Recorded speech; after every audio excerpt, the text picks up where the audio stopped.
Hi, this is Ryan Lotes, and I'm a CE government teacher and instructional coach at Thomas Jefferson. I'm back with another screencast, and this time we're going to look at some graphing tools, Newsela, some polls, online polls, and iCivics. So first thing we're going to start with is the creator graph, which I use in class, and some of my students use it also to take data and put it into a visual representation. This is from the National Council for Educational Statistics.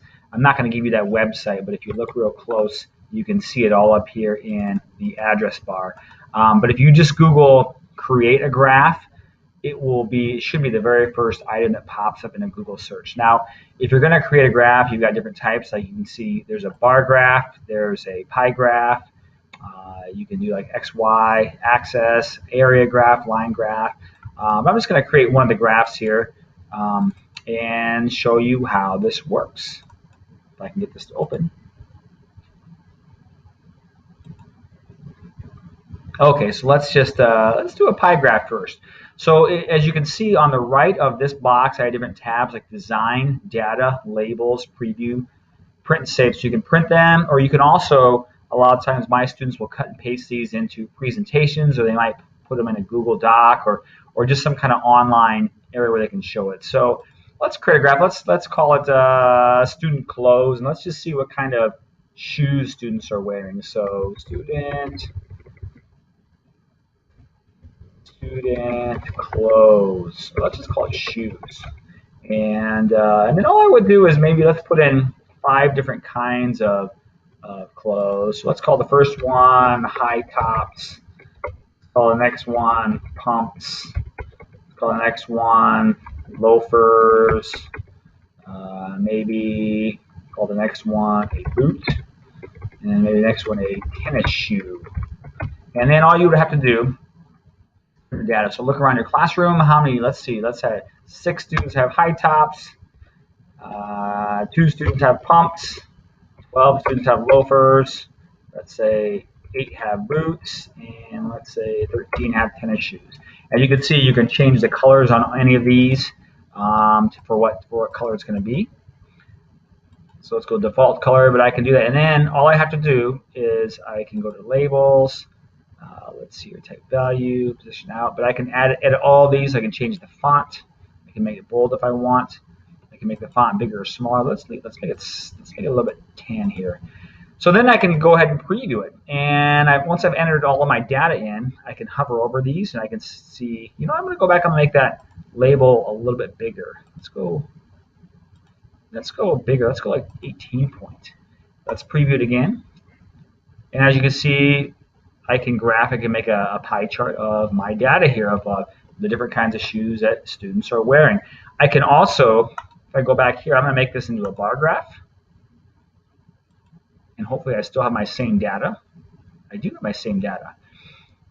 So if I go to preview, I can do the same thing here. Oh, that's a line graph. I'm sorry, that was a line graph. But I can go back here, my data, and I can just edit these things to make a different kind of graph. Let's go to bar. Let's see if we can do that. There we go. There's bar. Preview. There we go. So I've got high tops, pumps, loafers, boots, tennis shoes. And then all I would have to do is I can go in and fill in the rest of this, make it change colors, do whatever I want. I can just right-click it, copy the image, and I can paste it anywhere I want, maybe a Google Doc, a presentation, a Prezi, anything the student would want to do. Now I'm just going to show you some examples of graphs that I have created for my class using Kids Zone Creative Graphs. So if I'm lecturing, I might have you see these 2 graphs right here, the one in gray and the one on the bottom. These are actually exit polls taken for the last 2 presidential elections. So they're both based upon age. So this one right here, you can see the blue is represented by Democratic vote and the red by Republican vote. And you can see the trend here that as people get older, they are more likely to vote Republican, and the younger they are, the more likely they are to vote Democrat. We looked at the 2016 results right here, and I also made this graph in the bottom in white using Create a Graph, and you can see the same trend kind of holds true. The older you are, the more likely you are to be Republican, and the younger you are, the more likely to be Democrat. I got some more graphs here I created, and this has to do with how much education a person has. And looking at the exit polls, I got some data for people who did not finish high school, people who have college degrees, people who have a master's degree or higher. And I've got the same kind of data over here for 2016. So I get my data from like the New York Times, and I implement that data into Create a Graph, and now I've got a couple graphs to show my data and to make a point. So you can kind of do that for whatever you might be using data for students. The next thing I'm going to show you is Newsela. And Newsela is great for if you have a class with different kinds, different levels of readers. So I have just selected, Newsela has some articles in here that you can select. It's newsela.com. And you can sign in with your Gmail, just like a lot of these other things. And Newsela, so I've got an article here, Immigrants March to Protest Trump's New Policies. The great thing about this is I can give the same articles, and as I'm scrolling down here, you can see the articles, but I can give them to students with different reading levels. So if I go to the max right here, there's a bar on the right. The max, I can also make it in Spanish. If I click on Spanish, it will translate this article into Spanish. You can see it just translated. And I even have different lexile levels based upon a person's Spanish reading level. So I'm going to go back to English. And if you have a student who has a really high lexile level reading, you can click Max.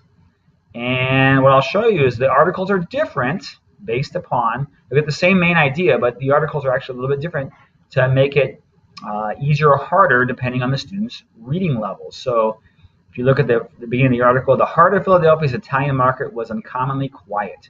Fine restaurants in the nation's capital in New York closed for the day. So that's at the max. If I go down to 600 lexile level, which is a lower reading level, click on that and just look at the beginning of the article. It says, last Thursday, many shops and restaurants in U.S. cities were not open. It was part of a protest. It was called A Day Without Immigrants. Immigrants are people who move to another country to live and work. So reading that, you can see it's the same article with the same main idea, but it differs depending on a student's lexile level. So you can assign. In Newsela, you can also set up classes and send out links to different articles, so students can get different articles based upon their reading level, so you can challenge them however much you want. These articles are also nice because they have a quiz that's attached. So when I click on quiz, based upon lexile level, you can see right there, it gives me a couple quizzes here. Now, if I log in, I can check my quiz and see how I did. I'm going to go back. They have different quizzes based upon different lexile levels. There's also a chance for someone to write. So we've got the writing right over here. I got it in Spanish right now. I can go back to English. But you get the idea. You can have writing, and you can even set up classes for your students so they can use Newsela. Once again, that's Newsela, newsela.com. The next thing I'm going to show you, how am I doing on time here? I think I'm doing okay. So next I'm going to show you is PollEverywhere.com. And what PollEverywhere.com does is allows you to create a poll, and students can participate in these polls by using text message or using a laptop. So for instance, if I go to my polls, I teach government, so I might have a poll on, if I can get to go here.